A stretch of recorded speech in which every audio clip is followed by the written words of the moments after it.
भाजपचं एकंदरीत काम जर आपण बघितलं तर ते गेम चेंजर नाही, नेम चेंजर आहे. भारतीय जनता पक्ष काँग्रेसच्या ज्या आयडियाज आहेत आणि काँग्रेसचं जे योगदान आहे त्यामध्येच मोठ्या प्रमाणावर फेरफार हे बदल करण्याचं काम भारतीय जनता पक्ष करत आहे. आधार कार्ड हे काँग्रेसने दिलं होतं, पॅन कार्ड हेही काँग्रेसचाच असणारी उपलब्धी आहे, थेट खात्यात पैसे जमा करा ही देखील काँग्रेसचीच उपलब्धी आहे, सिडको ही देखील काँग्रेसचीच असणारी उपलब्धी आहे, MMRDA ही देखील एक काँग्रेसचीच उपलब्धता आहे. आणि यामध्ये केवळ काही गावांचे नावं बदलणं आणि योजनांची नावं बदलणं एवढाच एक खेळ हा भारतीय जनता पक्ष खेळत आहे. नवे तर खेळ खंडोबा करत आहे. आपण बघितलं की मनरेगा, या मनरेगाचा जन्म जो आहे हा वि. स. पाटील साहेबांनी दिला आहे. आपण मनरेगा जरी म्हणत असलो तरी महाराष्ट्रामध्ये आज रोजगार हमी योजना हेच त्या योजनेचं कुठेतरी नाव जनमानसाच्या मनात कोरल्या गेलेलं आहे. देशातल्याही लोकांच्या मनात आता मनरेगाच कोरल्या गेलेलं आहे. मात्र रामाच्या नावाने राजकारण करत असताना यांच्या एकंदरीत कामातच भारतीय जनता पक्षाच्याच कारकिर्दीमध्ये आणि कामात राम नसल्याचं मी आपल्या सर्वांच्या निदर्शनास आणू इच्छितो.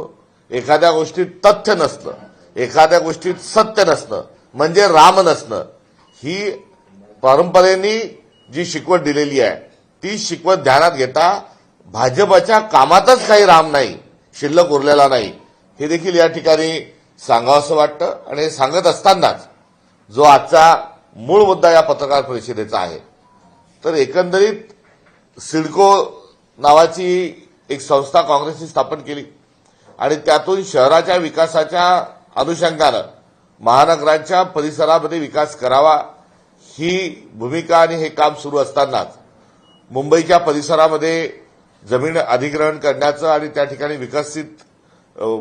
जमिनी विकसित करण्याचं काम सुरू झालं. आणि हे काम सुरू करत असताना भूमिपुत्रांचा जो आवाज आहे आणि भूमिपुत्रांना न्याय देण्याची जी भूमिका आहे, ही न्याय देण्याची भूमिका ही ऐरणीवर आली. दिबा पाटील साहेब हे एक लोकनेते आणि त्या नेतृत्वाने दिबा पाटील साहेबांनी काय केलं तर तिथल्या भूमिपुत्रांच्या न्यायासाठी, हक्कासाठी ते लढले आणि त्यांच्या नेतृत्वात आंदोलन उभं राहिलं. त्यांचं आंदोलन प्रसंगी काँग्रेसच्या विरोधात असेल, मात्र ते काँग्रेसच्या विरोधात नाही तर भूमिपुत्रांच्या ज्या मागण्या आहेत त्या अनुषंगानं होतं. काँग्रेसच्या ध्येय धोरणाविरोधातही नव्हतं. विकास झाला पाहिजे, मात्र भूमिपुत्रांचं काय यासाठी त्यांनी एक दीर्घ आंदोलन चालवलं. भूमिपुत्रांना न्याय दिला. 12.5% विकसित जमिनीचा हिस्सा ही त्यांचीच देण. भूमिपुत्रांच्या सर्व अधिकारांचं संवर्धन, संरक्षण आणि त्यांचा लढा हा लढणं ही दिबा पाटील साहेबांची एक फार मोठी एक योगदान आहे, अनन्यसाधारण योगदान आहे. आणि त्या माध्यमातून अनेक वेळा ते आमदार झाले, 5 वेळा आमदार झाले, 2 वेळेस ते खासदारी झाले आणि त्यांनी एकंदरीत त्या ठिकाणी भूमिपुत्रांचा स्वाभिमान जो त्या ठिकाणी त्यांनी जागृत ठेवला आणि जो लढा पुकारला. आज मुंबई विकसित होत असताना बृहन्मुंबईच्या सोबत आजूबाजूचा मुंबईचा सगळा परिसर हा विकसित होत असताना आज या सर्व लढ्याचं स्मरण राहिलं पाहिजे आणि त्याचं भूमिपुत्राचं नाव जे आहे या सगळ्या लढ्याला दिलं गेलं पाहिजे, ही असणारी एकंदरीत भावना आणि भूमिका आहे. ज्या माणसांनी, ज्या व्यक्तींनी, ज्या संघटनेनी, ज्या आंदोलनांनी त्या भागातल्या चळवळीला, लोकांना, जनसामान्यांना, संविधानाला न्याय देण्याची भूमिका ही घेतली, असं एक व्यक्तिमत्व, असाधारण व्यक्तिमत्व हे दिबा पाटील साहेब आहेत. आणि नवी मुंबईचा जो विमानतळ आहे, या विमानतळाच्या एकंदरीत पायाभरणीमध्ये तिथल्या भूमिपुत्रांचं असणारं जे योगदान आहे ते योगदानालाही अभिवादन आपल्याला कुठेतरी करावं लागेल. नवी मुंबई असेल, पनवेलचा परिसर असेल, JNPT असेल, हे सर्व विकसित होत आहे.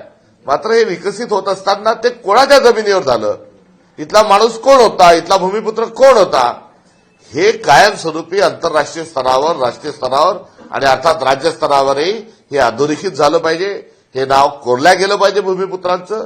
म्हणून नवी मुंबई विमानतळाला दिबा पाटील साहेबांचं नाव दिलं पाहिजे, ही काँग्रेस पक्षाची असणारी आमची अधिकृत भूमिका आहे, नव्हे तर आग्रही भूमिका आहे.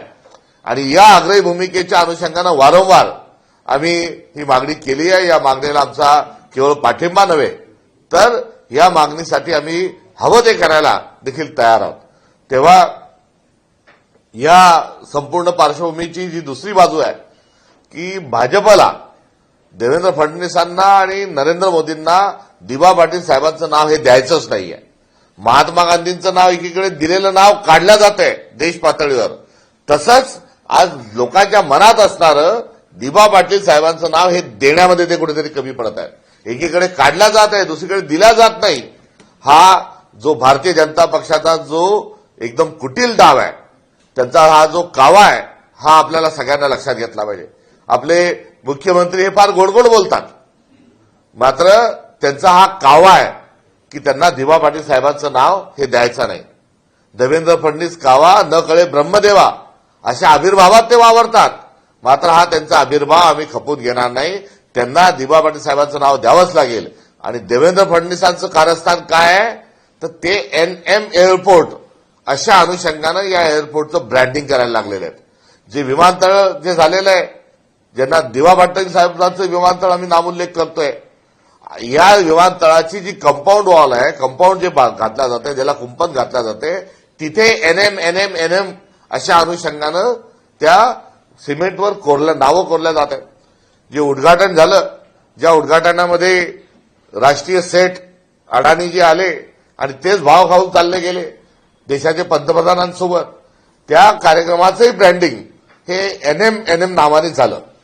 शेवटी NM कोण आहे तर NM नवी आणि मुंबईचा NM नाही.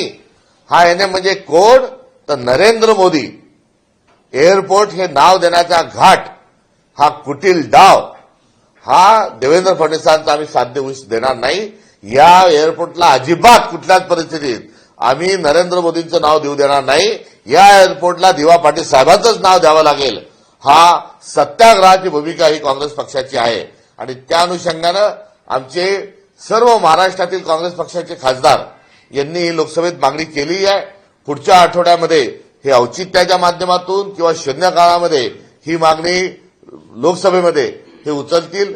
तशाच स्वरूपामध्ये राज्यसभेमध्ये देखील ही मागणी आम्ही केंद्र सरकार पातळीवरही लावून धरणार आहोत.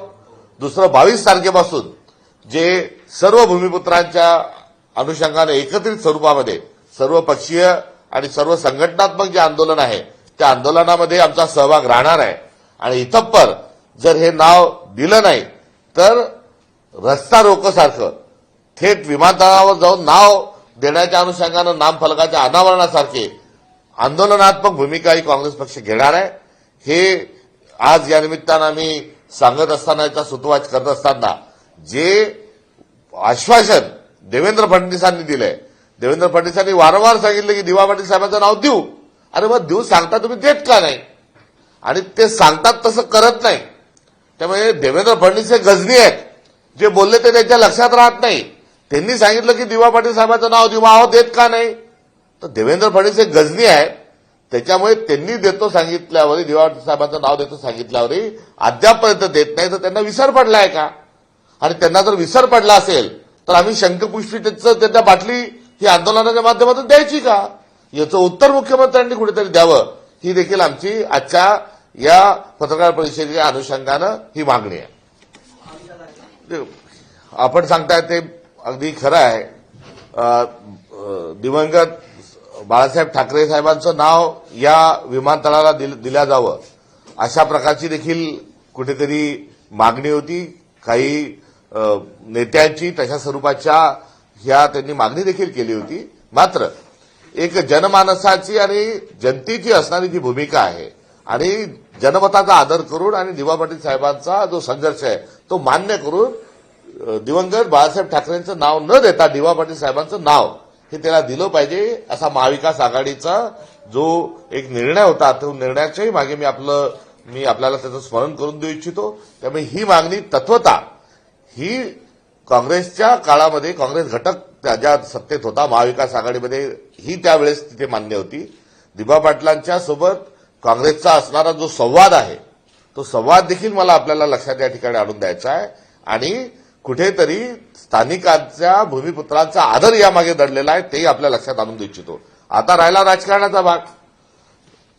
अहमदाबादला सरदार वल्लभभाई पटेल साहेबांच्या नावावर स्टेडियम होतं. त्या स्टेडियमचं नाव बदलून तिथे नरेंद्र मोदींचं नाव केलं. मनरेगाचा उदाहरण ताजच आहे, ज्याचा मी उल्लेख केला. तिथे महात्मा गांधींचं नाव त्यामध्ये आहे. तिथे आता कुठेतरी दुसरं नाव दिलं जात आहे. आणि आता इथे एनएमच्या माध्यमातून जे दिलं जात आहे, त्यामुळे देशामध्ये एकच माणूस आहे, बाकी सगळे कोणीच नाही, बाकी कोणाचंच अस्तित्व नाही. जे काही असेल नसेल ते मोदी साहेबच, बाकी दुसरा कोणीही माणूस आणि कोणाचंच नाव आम्ही देणार नाही. हा हेका, हा अहंकार आणि सर्व सत्ता जी आहे ही आम्हालाच पाहिजे, आम्हीच सर्व आहोत, ही केंद्रित स्वरूपाची जी मानसिकता आहे, ही मानसिकता पिछाडलेलं या भारतीय जनता पक्षाला आहे. खालून वर अशी लोकशाहीची अशी मागणी असली पाहिजे. खालची जी मागणी आहे त्यानुसार वरच्या लोकांनी कारवाई केली पाहिजे. खालच्याही लोकांचा आदर हा वरच्या लोकांनी ठेवला पाहिजे. हा आतापर्यंत काँग्रेसचा आणि भारताच्या लोकशाहीचा असणारा आशय होता. मात्र भारतीय जनता पक्षाने राजकारण बदललंय. आता सर्व काही वरूनच आणि आम्हीच सर्व काही आणि वरूनच आम्ही जे सांगू ते खाली झालं पाहिजे, हे या मागचं राजकारण आहे. हे देखील मी या निमित्तानं अधोरेखित करू इच्छितो. छत्रपती शिवाजी महाराजांचं भारतीय जनता पक्षाला वावडं आहे असं जरी म्हटलं तर अतिशयोक्ती होणार नाही. कारण छत्रपती शिवाजी महाराजांचा राज्याभिषेक होताना ज्या प्रवृत्तीने राज्याभिषेकाचा विरोध केला, छत्रपती शिवाजी महाराज शूद्र आहेत, त्यांचा राज्याभिषेक होऊ शकत नाही, अशा पद्धतीचा जो विचार आहे, जो गोविंद पानसरेजींनी शिवाजी कोण होता नावाचं जे पुस्तक लिहित असताना त्याच विचारांनी गोविंद पानसरेजींचाही खून केलेला आहे. एकंदरीत भारतीय जनता पक्ष हा शिवाजी महाराजांच्या राज्याभिषेकाला विरोध करणाऱ्या मनोप्रवृत्तीतून हा निर्माण झालेला हा पक्ष आहे. त्यामुळे शिवाजी महाराजांबद्दल यांचा कुठल्याही प्रकारची आस्था आपुलकी नाही. अरबी समुद्रात जगातला सर्वात मोठा जो छत्रपती शिवाजी महाराजांचा पुतळा उभारण्याकरता भूमिपूजनाला गेलेले देवेंद्र फडणवीस आणि नरेंद्र मोदी यांनी त्या पुतळ्याची नेमकी जागा कोणची एवढं जरी सांगितलं तरी बस झालं. एवढंच या निमित्ताने सांगावंसं वाटतं. आणि जो सिंधुदुर्गमध्ये पुतळा जो पडला, त्या पुतळा पडल्यामध्ये भारतीय जनता पक्षाचा जो खरा चेहरा हा लोकांसमोर आलेला आहे, तो थेट विनायक दामोदर सावरकरांनी शिवाजी महाराजांच्याबद्दल केलेलं लिखाणही आपल्यासमोर आहे. आणि 6 सोनेरी पानांमध्ये सावरकर हे शिवाजी महाराजांचा उल्लेख करत नाही, यातच सर्व काही आलेलं नाही. त्यामुळे याच विचारसरणीला देवेंद्र फडणवीस पुढे घेऊन जात आहे. म्हणून सांगितलंय, देवेंद्र फडणवीस कावा न कळे ब्रह्मदेवा. लाडका ठेकेदार योजना जोरात सुरू आहे. मेगा कन्स्ट्रक्शन नावाच्या कंपनीला कशा पद्धतीनं सरकार नियम डावलून नियम बदलून कशा पद्धतीनं कॉन्ट्रॅक्ट देत आहे हे आपल्या समोर आहे. अगदी सुप्रीम कोर्टात देखील 4,000 कोटीचा भ्रष्टाचार झाल्याची फटकार देखील जी लावण्यात आलेली आहे, तशाच पद्धतीने त्याच धर्तीवर हा नंगा नाच हा देवेंद्र फडणवीस, एकनाथ शिंदे आणि अजितदादांच्या माध्यमातून सुरू आहे. तुर्तास दिवा पाटील साहेबांच्या एकंदरीत आणि भूमिपुत्रांच्या अनुषंगानं आमची रायगड, पनवेल आणि एकंदरीत नवी मुंबईतलं सर्व काँग्रेसचं संघटन आज आपल्या सगळ्यांच्या समक्ष या ठिकाणी आहे. आणि हा लोकांचा मुद्दा हा पुढे घेऊन जाण्याशिवाय काँग्रेस पक्ष राहणार नाही, याची देखील गावी या निमित्ताने आपल्याला द्यावीशी वाटते. आतापर्यंतच त्यांना अटक का झाली नाही आणि ते राजीनामा देणारे कोण लागतात? त्यांचं सदस्यत्व जे आहे ते रद्द करा. त्यांचं विधानसभेचं सदस्यत्व रद्द केलं पाहिजे. त्यांना मंत्रिमंडळातून हाकलून लावलं पाहिजे, बरखास्त केलं पाहिजे. हे सरकार त्यांचं लाड पुरवत आहे. त्यांच्या दिमतीला त्यांनी पोलीस ठेवलेले आहे. अरे चोराच्या दिमतीला पोलीस ठेवणारं हे करंट आणि वाटोळं महाराष्ट्राचं लावणाऱ्या सरकारचा या निमित्ताने आम्ही धिक्कार करतो.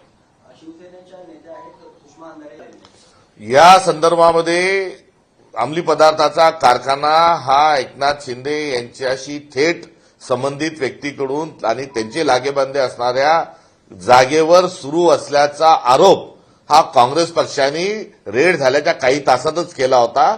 मी व्यक्तिशः या संदर्भात ट्विट आणि जे काही आपल्याला माहिती दिली होती ती पब्लिक डोमेनमध्ये आजही देखील कायम आहे. आणि तेव्हापासून 7/12 नाव कोणाचं आहे आणि खासदार पुत्रांनी फोन करायला लावल्यावर 40 लोकांना कसे सोडले याची इत्थंभूत माहिती आपण जर माध्यमांमध्ये जर आमच्या काँग्रेसच्या आणि माझ्या पेजवर गेलात त्याची क्रोनॉलॉजिकली कसा या ठिकाणी काय चाललंय याची माहिती ही दिलेली आहे. मात्र जनाची नाही तर मनाची देखील लाच देवेंद्र फडणवीस आणि एकनाथ शिंदेमध्ये आता राहिलेली नाही. कारण या संदर्भात कारवाई तर सोडाच, आज सकाळी जी वॉशिंग मशीन आहे सर्वात मोठी भारतातली, जी सगळ्यांचे काळे कारनामे लगेच क्लीन चिटच्या माध्यमातून देऊन मोकळी होते, आज त्याच देवेंद्र फडणवीसांनी आज सकाळीच या प्रकरणात एकनाथ शिंदेचा काहीच संबंध नाही अशा प्रकारची क्लीन चिट देऊन ते मोकळे झालेलेच आहे. त्यांची क्लीन चिट म्हणजे तेच आरोपी आहेत असं अधोरेखित करणारा हा दस्तावेज आहे. आपण किती पैसे खायचे, किती भ्रष्टाचार करायचा याची काही सीमा आहे? 50 खोके एकदम ओके, आता हे मागे पडलंय, आता 100 खोक्याची बात व्हायला लागली आहे. विविध विकास कामांच्या माध्यमातून आपण भ्रष्टाचार केला, पैसे लाटले, सरकारच्या जमिनी विकून आपण पैसे लाटले, यावर आपलं समाधान झालं नाही तर आता एमडी सारखे ड्रग्ज विकून आपण पैसे कमवतात. लाज वाटली पाहिजे या सरकारला. आणि एकनाथ शिंदे साहेब आपल्या संबंधित लोक जर असं कृत्य करत असतील तर आपण महाराष्ट्राची माफी मागितली पाहिजे. येणारी पिढी आपण व्यसनाच्या आहारी घालण्याकरता आज आपल्या बंधूच्या मालकीच्या जागेत एमडीची फॅक्टरी चालते. आज आपल्या कार्यालयातून, आपल्या चिरंजीवाच्या कार्यालयातून आरोपीला सोडण्याची भाषा केल्या जाते, दबाव आणला जातो. आणि एसपी कोण तर या महाराष्ट्रामध्ये अराजकता निर्माण करणारे, जाती जातीत भांडणं लावण्याची सुरुवात ज्या अंतरवादी सराटीमध्ये लाठी हल्ल्याच्या माध्यमातून ज्या एसपींनी केली, ज्या देवेंद्र फडणवीसांच्या इशाऱ्यावर ज्यांनी लाठी हल्ला केला त्यांची जालन्यावरून बदली ही साताऱ्याला झाली आहे. आणि त्या साताऱ्याला बसून ते कशा पद्धतीचे अंमली पदार्थाचे काळे धंदे कसे, रॅकेट कसं चालवतात हे पर्दाफाश झाल्यावरही अद्यापर्यंत कारवाई करायला तयार नाही. ज्यांच्या दबावांनी आरोपी सोडून दिले, जे बांगलादेशी 40 आरोपी सोडून दिले, त्या खासदार एकनाथ शिंदेच्या चिरंजीवावरही गुन्हे दाखल झाले पाहिजे. एकनाथ शिंदेच्या कार्यालयामधून दबाव आला असेल त्यांच्यावरही कारवाई झाली पाहिजे. आणि पार्थ पवारांचं प्रकरण जेवढं गंभीर आहे तेवढ्या त्याच्यापेक्षाही गंभीर हे एकनाथ शिंदेचं एमडी ड्रग्ज प्रकरण आहे, त्याच्यापेक्षाही जास्ती गंभीर आहे. या दोन्ही उपमुख्यमंत्र्यांचा राजीनामा हा घेतला पाहिजे ही आमची असणारी देशाच्या पंतप्रधानांकडे आणि मुख्यमंत्र्यांकडे मागणी आहे. क्या हुआ तेरा वादा, वो कसम वो इरादा, न खाऊंगा न खाने दूंगा. अरे हे तर त्याच्या पलीकडे आपण कुठेतरी गेलात. शासकीय जमिनी लाटल्या जात आहेत थेट एका उपमुख्यमंत्र्यांच्या परिवाराकडून आणि दुसऱ्या उपमुख्यमंत्र्यांकडून अंमली पदार्थाची फॅक्टरी चालवल्या जात आहे. काय चाललंय आपल्या देशात? मुंबईमध्ये काँग्रेसने 1 लाख जमिनीचा नारा तर दिलेला आहे, मात्र महाविकास आघाडी संदर्भात त्या चर्चा होऊ शकतात का? उद्या या संदर्भामध्ये काही बैठक आहे, त्यानंतर चित्र स्पष्ट होईल. सर एक बार हिंदी में नई मुंबई एयरपोर्ट को लेकर क्या मुद्दा उठाया? नई मुंबई एयरपोर्ट जो है वो वहां के जो भूमिपुत्र थे उनकी जमीन को लेकर वहां डेवलपमेंट हुआ है. और मुंबई का जो बड़प्पन है, देश की जो आर्थिक राजधानी है, महाराष्ट्र की जो राजधानी है, उसकी विकास के लिए स्थानीय लोगों ने अपनी जमीन दी है. ये उनकी एक तरीके से कुर्बानी है, उनका ये एक तरीके से ये भरपूर सा मुंबई को सजाने के लिए, संवारने में ये उनका बहुत बड़ा योगदान है. और ये योगदान जब को सुनिश्चित करने के लिए जो आंदोलन चले, जो भूमिपुत्रों की बात को आगे लेके जाया गया, उसमें एक सबसे अहम जो नाम है वो दिवा पाटिल जी का नाम है. और उन्हें ही लोगों को स्थानिक हक दिलाने के लिए एक बहुत बड़ा आंदोलन चलाया. उस वक्त की सरकार ने भी उनके साथ डायलॉग किया, सरकार ने भी उनकी बात मानी, उन्होंने भी सरकार की बात मानी. और आज मुंबई को हम सस्ता संवारता हुआ देख रहे हैं. तो ये हमारा इतिहास है. अब इतिहास की इस धरोहर को सम्मान देते हुए दिवा पाटिल जी का नाम इस एयरपोर्ट को देना चाहिए. मगर एनएम नाम से देवेंद्र फडणवीस इस एयरपोर्ट को नाम देने के लिए जा रहे हैं. वहां पर सारा जो ब्रांडिंग है वो एनएम नाम से हो रहा है. जो कंपाउंड जो इस एयरपोर्ट को डाली जा रही है उस पर भी एनएम ही लिखा हुआ है. तो आखिर ये एनएम है कौन? तो ये नरेंद्र मोदी एयरपोर्ट नाम देने के लिए अभी कहीं ना कहीं देवेंद्र फडणवीस ये आगे जा रहे हैं. हालांकि उन्होंने इसके पहले ये कहा था कि दिवा पाटिल जी का ही हम नाम देंगे, मगर आए दिन ये समझ में आ रहा है कि उनको भूलने की आदत हो गई है. शॉर्ट टर्म मेमोरी लॉस की शिकार या शिकंजे में शायद देवेंद्र फडणवीस जी फंसे हुए हैं. इसलिए उनको गजनी में आए दिन कह रहता हूं. उन गजनी देवेंद्र फडणवीस जी को ये याद नहीं है कि उन्होंने दिवा पाटिल जी का नाम देने के लिए उन्होंने सौगात भरी थी, हामी भरी थी. मगर आज जब एयरपोर्ट शुरू होने जा रहा है तो अब तक उनका नाम दिया नहीं है. ये उनको नाम देना ही पड़ेगा। नरेंद्र मोदी जी का नाम आप आपके घर को दीजिए, आप वो नरेंद्र मोदी जी का कोई नाम का कपड़े पहनिए, हमें उसको कोई ऐतराज नहीं, मगर इस एयरपोर्ट को दिबा पाटिल साहब का ही नाम मिलना चाहिए और ये हमारी मांग है। इसको लेकर हम आग्रही है। 22 तारीख से सभी दलों को और सभी संगठनों द्वारा जो आंदोलन छिड़ रहा है, हम उसकी पूरी ताकत के साथ उसमें सम्मिलित होंगे। आज हमारे उस इलाके के, उस जिले के 3-4 बगल के जो जिले हैं, पनवेल, नई मुंबई और रायगढ़, ये तमाम हमारी कांग्रेस की लीडरशिप आज यहाँ पर मौजूद है। ये यहाँ पर यदि नाम नहीं देते हैं तो 25 तारीख से पहले ये तीव्र आंदोलन वहां पर ये पुकारेगी और तीव्र आंदोलन के माध्यम से दिबा पाटिल जी का नाम इस एयरपोर्ट को दिलाने के लिए हम पूरी तरीके से कोशिश करेंगे। उनका परिवार भी नवी मुंबई में ही रहता, उनके परिवार के कुछ सदस्य, तो क्या वो भी इस आंदोलन का हिस्सा बनेंगे? इस प्रकार से दिबा पाटिल जी के जो नाम होता है, उनका कोई सीमित परिवार नहीं होता। जाहिर सी बात है कि वो परिवार की भी यही मांग है, मगर ये बहुत बड़ा एक परिवार है और उन्होंने बहुत सारे लोगों को लाभ दिलवाया है, उन्होंने न्याय हक दिलवाया है। तो दिबा पाटिल जी को एक परिवार के साथ इतना ही उनका कार्य सीमित नहीं, तो उनका कार्य जो है व्यापक स्तर पर है और ये व्यापक परिवार जो है, ये साझा परिवार जो है, ये साझा परिवार की ये मांग है। स्टेट के former sports minister Manikrao Kokate के मामले में आज 3 बजे हाईकोर्ट में हियरिंग है। उन्होंने हाईकोर्ट में अपील की जब उनको जेल की सजा सुनाई गई। वो लीलावती हॉस्पिटल में इस समय एडमिट है। किस तरह से देखते हैं, क्या उम्मीद? ये सरकार जो है, ये जो एक्यूज है उसको बचाने की कोशिश कर रही है और ये मिलीभगत है। जो अपराधी है वो अंदर है और पुलिस सुरक्षा के लिए बाहर है। हालांकि अपराधी जो है वो जेल के सलाखों के पीछे चाहिए था, मगर सरकार उनको बचा रही है। एक रमी खेलने वाला, एक खोटा हलफनामा दर्ज करते हुए सरकारी योजनाओं का लाभ लेने वाला, एक जिसे गुनहगार साबित हुआ है, उसको ये सरकार बचा रही है। ये संविधान को न मानने वाली सरकार है।